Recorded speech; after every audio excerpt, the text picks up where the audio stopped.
Panibagong pahina sa kasaysayan ng agham. Yan ay matapos ang matagumpay na pagbabalik ng Starship rocket sa mismong launch pad tower na pinanggalingan nito.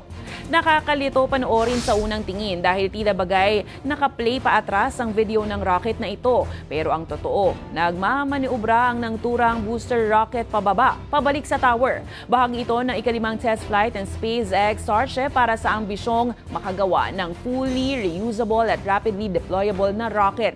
Sa naturang test flight, pinalipad ang buong rocket saka humiwalay ang mismong rocket ship na siyang magdadala ng mga crew at gamit papuntang kalawakan, habang naiwan naman ang ibabang bahagi nito o yung booster rocket na tinatawag na siyang idinirect pabalik ng launch site. Hiyawan ng buong operating team ng tower at mga manonood sa Boca Chica, Texas nang matagumpay na makabalik ang booster rocket at saluhin ng tila giant robot na mechanical arms.